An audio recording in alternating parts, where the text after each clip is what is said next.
Olá pessoal, tudo bem? Aqui é o professor Supermalva. Vamos aí para mais uma videoaula, mas antes de mais nada, vai lá, se inscreve no canal, ativa o sininho para não perder nada, dá aquele like positivo, não custa nada e ajuda bastante aí o canal. Bom a gente divulgar aí, para ajudar nossos colegas também aí que estão fazendo concurso, faculdade, pós-graduação, né? Para poder se apropriando aí um pouquinho mais aí, ajudando nos estudos, tá? Então se inscreve no canal, dá aquele like positivo e vem contigo. Pessoal, nós vamos aí para a quinta parte da nossa aula sobre a criança de 6 anos, a linguagem escrita e o ensino fundamental de 9 anos. Então, essa é a nossa quinta aula e, consequentemente, vai ser a segunda parte de um tema aqui que é dimensões da proposta pedagógica para o ensino da linguagem escrita em classes de criança de 6 anos. Então, nós temos aí dimensões, 4 dimensões ou eixos constitutivos, né, sobre o ensino, né, da linguagem escrita para crianças de 6 anos, tá? Então, nós começamos a trabalhar com o letramento e nós vamos terminar ele agora, a segunda parte do letramento, para concluir ele, e aí a gente vai partir para a segunda dimensão, tá bom? Então, é a segunda aulinha aí sobre dimensões da proposta pedagógica, e nós vamos terminar o tema do letramento, que não deu para terminar na última aula. E vamos partir para outra, tá? Então, vamos lá. Pessoal, o letramento. Elementos, continuação da quarta aula, tá? Lembrando que vocês têm que assistir a aula sequencial aí, senão fica fora de contexto. Vamos lá, pessoal, continuação aqui. Elementos para a construção de uma proposta pedagógica. Sabemos que as crianças, pessoal, elas são muito curiosas, elas se envolvem muito assim, com entusiasmo em situações que as desafiam a explorar os mais diferentes tipos de material de leitura. Então, as crianças têm bastante curiosidade, elas gostam de explorar aí vários materiais. A manusear, perdão, pessoal, a manusear livros, jornais, revistas, ouvir a leitura de contos, poemas, crônicas, reportagens, né? Brincar de ler, escrever, ou até mesmo criar e participar de jogos, brincadeiras na quais a leitura e a escrita são objetos centrais. Por exemplo, stop, né? Stop é uma brincadeira aí um jogo, né, que a leitura e a escrita elas são objeto central, né? Se você não souber ler e escrever, você não consegue trabalhar com stop, né? Brincar de stop. Todas essas, pessoal, são maneiras de aproximar as crianças da cultura letrada, tá? Então, através de livros, revistas, jornal, você contar uma história para a criança ela tem que realmente ali imaginar as coisas como funcionam, né? Depois ela vai colocar no papel lá em forma de desenho ou de escrita. Como eu contei na última aula lá, a historinha do Gustavo, né? Que a criança, ela ouviu a história, ela teve que interpretar aquela história da forma com as palavras dela também. Então, tudo isso, pessoal, são formas de aproximar a criança da cultura letrada, tá? Entretanto, pessoal, além desse contato com o material escrito, as crianças elas precisam ter oportunidades de observar e reelaborar suas próprias representações sobre o para quê e como as pessoas leem e escrevem em suas atividades diárias. Para que as pessoas escrevem, né? Por que elas leem e escrevem no dia a dia? E como elas fazem isso? Para isso, pessoal, é importante que a ação pedagógica promova a participação das crianças em práticas autênticas de leitura e da escrita no cotidiano da sala de aula, nas quais elas possam sempre interagir com esse objeto do conhecimento. Tá? Ou seja, pessoal, apropriação através da leitura e da escrita interpretativa. Tá? Então a criança ela tem que participar das práticas autênticas aí da leitura e da escrita, tá? No cotidiano da sala de aula. Então a criança ela tem o direito ali, ela tem que interagir com o objeto do conhecimento, tá? Então a criança não pode só ouvir e copiar, tá? Lê um texto, escuta uma história, depois vai lá e responde um exercício copiando, completando lacuna. Não pode ser feito dessa forma. Esse negócio de preencher a lacuna, isso aí é um absurdo. É até gostoso esse tipo de exercício para ver realmente a atenção, o raciocínio lógico da criança, né, a concentração dela, mas esse negócio de preencher lacuna aí não pode ser uma coisa assim, o objeto principal de estudo, de forma nenhuma, tá? Isso é coisa de, olha aqui, ó, vou mostrar mais uma vez, quase toda aula eu mostro isso. Isso é coisa de caminho suave, essa cartilha aqui demoníaca que deixou tantas crianças aí com uma aprendizagem, com uma alfabetização defeituosa, tá? Esse negócio de preencher a lacuna, isso aí não pode existir. Então, a apropriação da criança, ela tem que se dar através da leitura e escrita interpretativa. Eu contei na última aula, não vou esticar muito aqui, pessoal, porque eu já contei lá, vocês vão acompanhar, já acompanharam, né, a quarta aula, então já contei a história lá. A história do Gustavo, né, que todo mundo lá na sala de aula, eles ouviram lá uma reportagem de uma cobra que engoliu um homem, e a professora chegou na sala, ela repassou aquela história e depois pediu que eles contassem com as palavras deles. Então isso é uma leitura interpretativa, uma escrita interpretativa. Ele está interpretando uma coisa que ele já sabe, mas com as palavras dele, com a visão dele, tá bom? Mas o que ler e escrever, pessoal?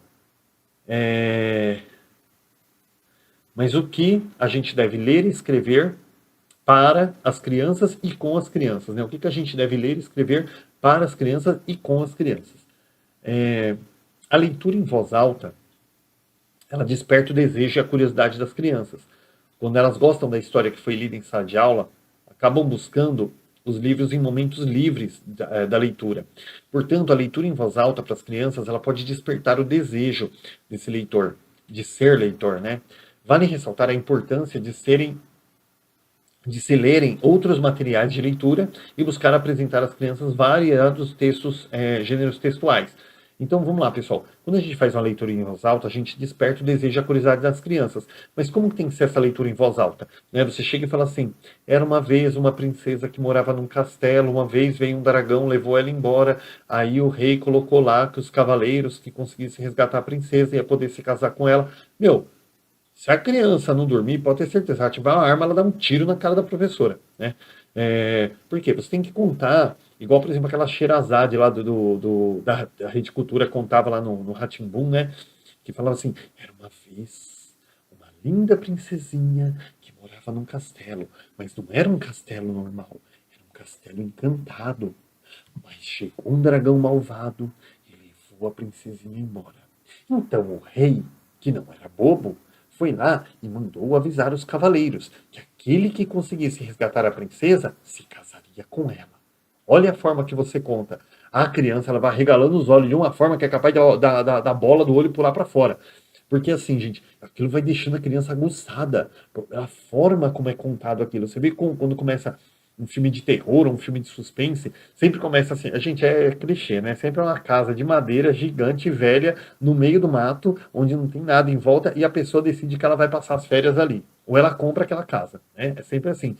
Mas como começa sempre com aquela musiquinha de piano, ou aquela musiquinha de um violino desafinado, e aquela escuridão, já para gerar aquele clima de suspense, antes de começar o filme. Porque quando vai começar um filme, as pessoas estão meio distraídas, comendo pipoca, aquela coisa assim. Então o filme ele já tem que começar de uma forma que todo mundo paralisa. Para começar a entrar no clima da história, né? Assim também se pega, por exemplo, filmes de comédia, ele já começa o quê? Já começa com uma cena engraçada antes de começar a história do filme. Para que você já dê risada no começo e fale assim, pô, esse filme é legal. Tá? Então a mesma coisa, quando você vai ler em voz alta uma história, você não pode simplesmente ler aquela história assim como se você estivesse lendo um relatório, um telegrama, né? Dizendo que morreu um parente muito rico e você ficou fora da herança. Não, você não pode ler dessa forma. Você tem que ler instigando a criança, fazendo ela imaginar aquela cena ali, tá bom? Quando a criança gosta da história que foi contada, que foi lida, ela acaba buscando livros em momentos livres de leitura. Por quê? Porque ela lembra, ai, a professora contou a história, ai, foi tão legal. Aí ela cata aquele livro, gente, ela começa ali, ó, explorar aquilo. Ela começa a ler aquilo ali, porque para ela, e ela começa a contar igual a professora conta. Ai, porque a menina, ela estava andando, aí ela caiu, aí de repente ela começou a chorar. A mamãe dela chegou e ela tá contando para ela mesma a história, mas ela começa a contar igual a professora, igual o professor faz, né? Ela começa a contar ali com aquela ênfase. Então, isso vai despertando cada vez mais o desejo da criança pela leitura, tá? Portanto, pessoal, a leitura em voz alta, né, para as crianças, ela pode despertar o desejo de ser leitor, se for feita com qualidade, é claro, né? Vale ressaltar a importância de se lerem outros materiais de leitura também, né? Para buscar apresentar às crianças variados gêneros textuais. O que são esses outros materiais de leitura? São jornais, revistas, ou qualquer tipo de fonte, né? Uma notícia, né? Se virar uma notícia lá que teve um terremoto, alguma coisa assim, esperamos que não aconteça, né? Ou então você vai dar uma notícia que vai começar ali a Copa do Mundo ou as Olimpíadas. Então, assim, dependendo da notícia que vai dar, você vai gerar uma ênfase, vai dar uma ênfase diferente, vai gerar uma interpretação, um tipo de emoção diferente na pessoa.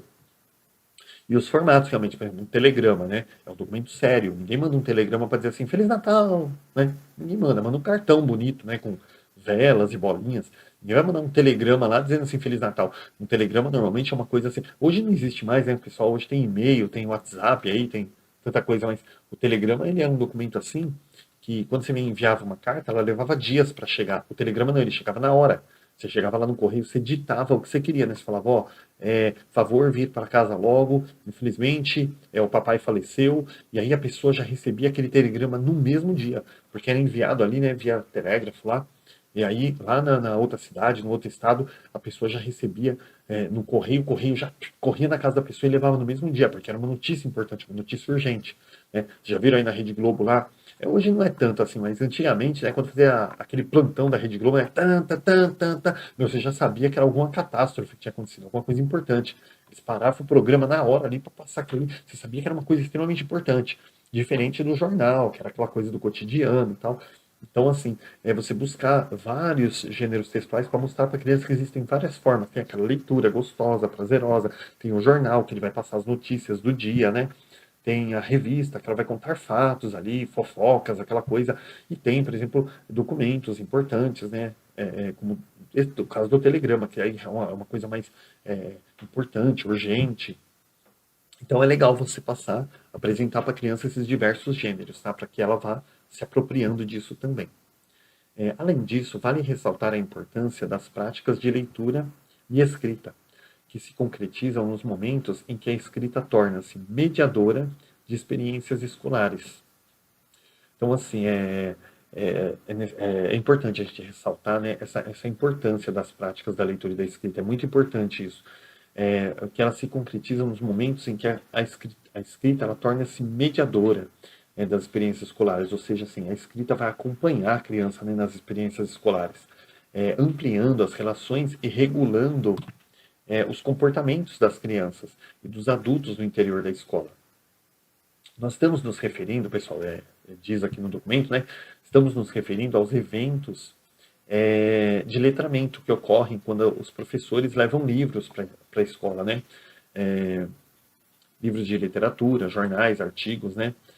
Como recursos de estudo de algum projeto ou, né, de trabalho das crianças quando elas são levadas a registrarem suas aprendizagens e alguns fatos de aula em um portfólio ou diário de bordo, por exemplo. Então é preciso ainda criar espaços apropriados e prever tempos de rotina escolar para que as crianças tenham contato com esses materiais de leitura. Então, assim, pessoal, a gente está falando aqui dessa importância, né, das práticas da leitura na escola.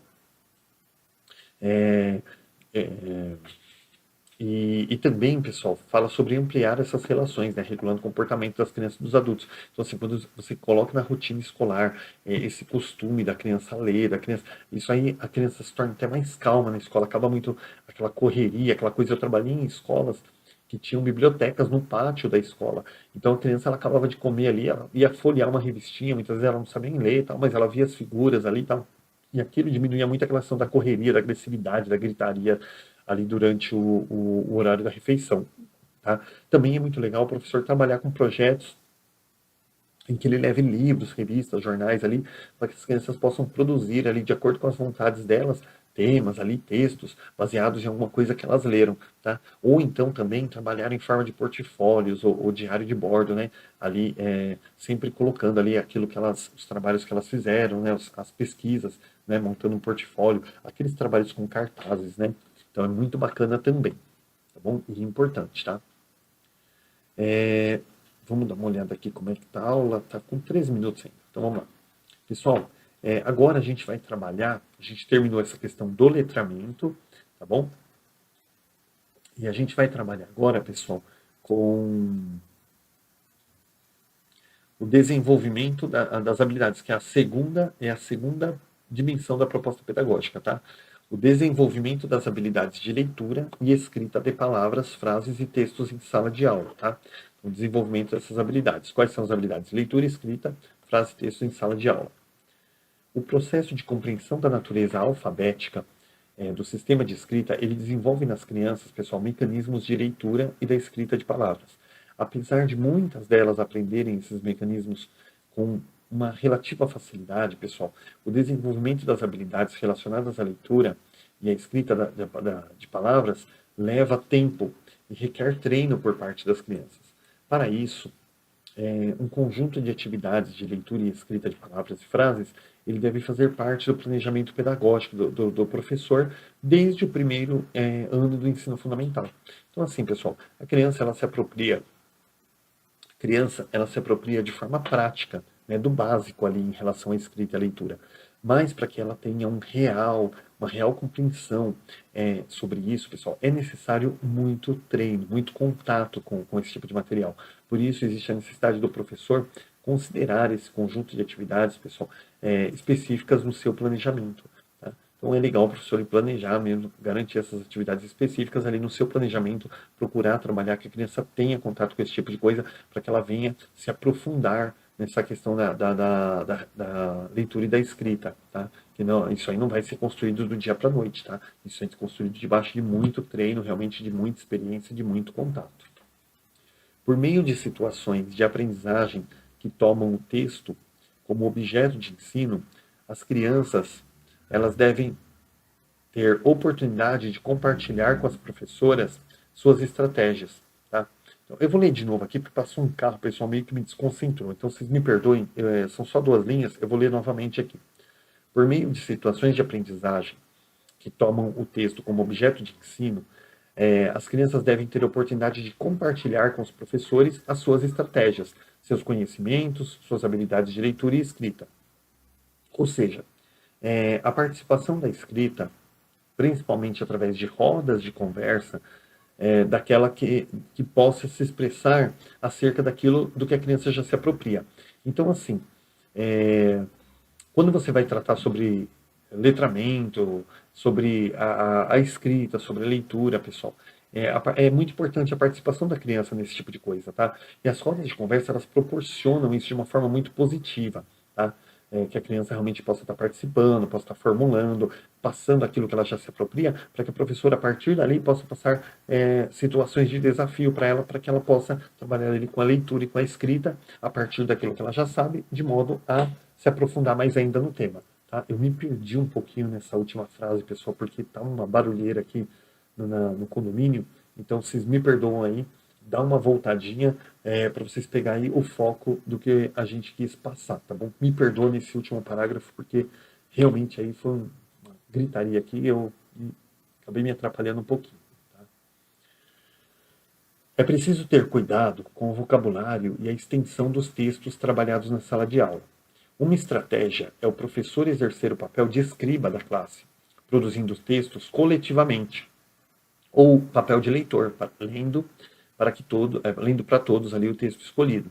Outra estratégia, pessoal, é permitir e estimular que as escritas espontâneas sejam produzidas em sala também. Tá?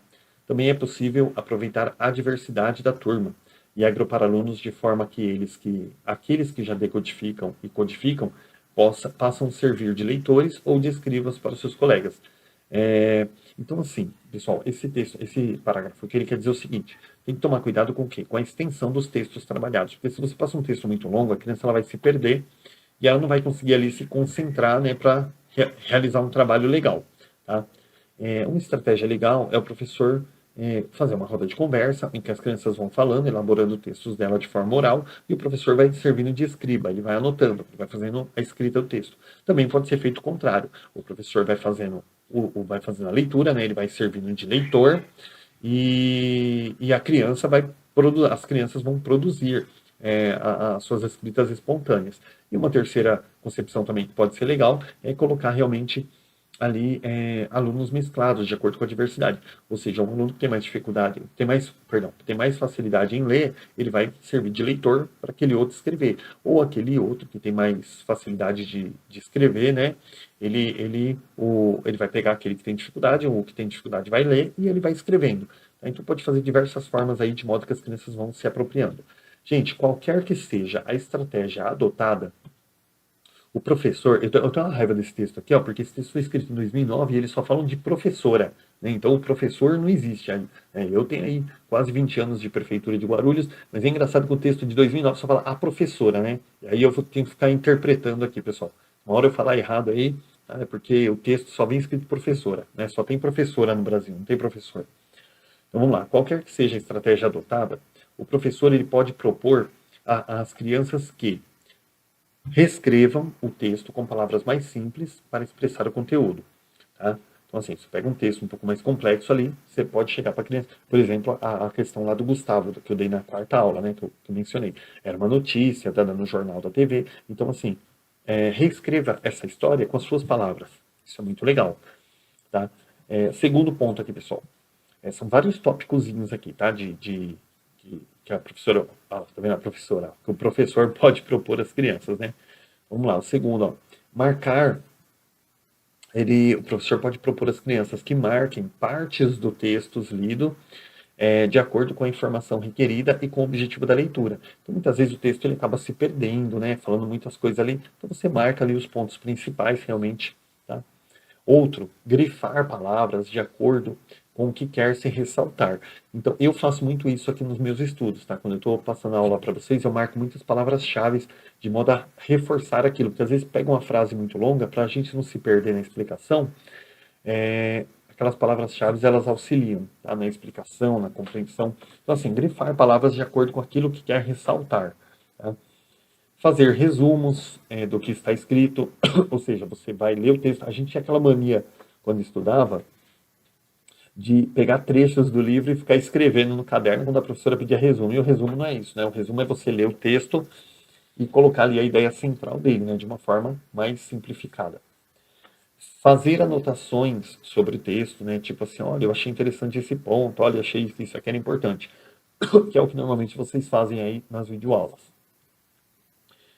Realizar leituras individuais ou em duplas, né? O aluno que já se apropriou do funcionamento do sistema da escrita pode ler e o outro para o outro que ainda não faz. Então, aquele que ainda não consegue fazer uma boa leitura, ainda não tem essa apropriação, senta em dupla ali e o colega que tem um domínio maior vai fazer a leitura e o outro vai acompanhando. Realizar leituras teatralizadas de textos ou trechos de textos também. O que são leitura teatralizada? A criança ela lê ali a história do Chapeuzinho Vermelho, aí pega, por exemplo, a menininha e o coleguinha, né? Aí a menininha ela vai narrar a história. Então ela vai fazer assim: não, lobo mau, este doce é para a vovozinha. E aí o lobo mau vai falar assim: Chapeuzinho. Então eles vão fazendo uma leitura teatralizada, em forma de teatro. Ah, mas isso não é leitura? Claro que é uma leitura. Ela não é uma leitura escrita, mas ela é uma leitura, assim, acerca da história, tá? Que elas fizeram, que elas aprenderam ali, que elas ouviram. Realizar leituras, pessoal, com pausas planejadas e contextualizadas, tá? Com perguntas que orientem a interpretação das crianças, tá? Então, assim, o professor, eu já assisti uma palestra, assim, que era muito legal, porque o homem ele ia falando por frases e ele ia parando. E quando ele ia parando, eu ia pensando assim, eu falava, nossa, mas que palestra cansativa, né? Toda hora o cara para. Mas ele parava para que as pessoas pudessem ali fazer uma reflexão sobre cada frase, sobre cada trecho que ele narrava, né? Então, essas leituras com pausas planejadas, contextualizadas, com perguntas que orientem a interpretação das crianças, né? É muito legal ali, porque vai permitindo realmente que a criança ela possa, ela vai permitindo ali que, peraí pessoal, que eu perdi aqui o ponto, deixa eu pegar de novo. Tá, realizar as leituras com pausas planejadas e contextualizadas. Para quê? Para que a criança tenha tempo de refletir sobre cada pedacinho da leitura ali, né? Porque a criança realmente ela possa conseguir ir compreendendo as coisas aos poucos, ao invés de você fazer uma leitura completa e depois querer explicar a história toda para a criança, tá? E fazer perguntas ali que instigue a criança, que oriente ela, né, a fazer sua própria interpretação. Realizar leituras seguidas de conversas orientadas por questões previamente planejadas pelo professor, né? Então, assim, realizar leituras, né? Por exemplo, a gente vai lá, faz uma roda de conversa, conversa sobre um tema. E aí, logo em seguida, o professor conta a história daquele tema. Então, ele faz uma roda de conversa. Olha, eu vou contar para vocês uma história muito legal da árvore com pinguinho de chuva e aquela coisa assim. E as crianças, elas vão se interessando, elas querem saber o que vai acontecer. Aí, depois da roda de conversa, a professora ou o professor ali conta a história, né? Conta a história, né, daquele tema, então as crianças elas já estão focadas. Eu comecei a falar, não sei se foi no final da última aula, ou se foi no comecinho dessa, que eu mencionei bastante sobre a questão de... Eu mencionei bastante sobre a questão é, é, quando você vai assistir um filme de suspense, né, que já começa ali aquela coisa escura, né, uma casa no meio do mato e, e a criança e aquela musiquinha de terror para as pessoas já se acalmarem, tá todo mundo ali com a pipoca meio conversando, então já começa o filme com aquele clima assim, a pessoa já vai focar ali, né, no suspense, ou uma comédia, né, um filme de comédia que ele começa realmente com uma começa fazendo já uma situação engraçada logo na primeira cena, já para chamar a atenção da pessoa, né? Para, opa, eu já vi que esse filme é legal, vou prestar atenção que eu vou dar muita risada. Então, assim, essa roda de conversa, ela meio que já prepara a criança para prestar atenção na história, na leitura ali que vai ser feita, tá? Produzir textos em pequenos grupos ou em duplas, né? Também podem agrupar as crianças de forma que elas aquelas que já são capazes de codificar e decodificar, elas façam de escribas do grupo ou de leitores, tá? Então, assim, você diversificar, você não pode pegar, montar um grupo ali de todas as crianças que sabem escrever, sabem ler, e depois você pega um outro grupo que a criança não se apropria de alguma coisa ali, ou das duas, e vai ficar um grupo forte e um grupo fraco. Não, tem que dar essa mesclada para que eles aprendam também a questão da cooperação, que é muito importante também em sala de aula, tá? Ajudar aquele coleguinha que tem dificuldade. Tá? Eu fiz uma faculdade, pessoal, nem acabei nem concluindo, um curso de administração, e eu lembro ali que tinha uma aula sobre a informática, que era muito importante, tal, pelo curso. E aí tinha alunos ali que eles já trabalhavam com isso, eles tinham muita facilidade. Eu nunca tive um computador em casa. Quando eu fazia a faculdade, eu não tinha computador. Não tinha computador, internet, não tinha nada disso. E eu não tinha contato, só tinha contato com aquilo na faculdade. E eu achava o máximo, tal, mas não tinha dinheiro para comprar.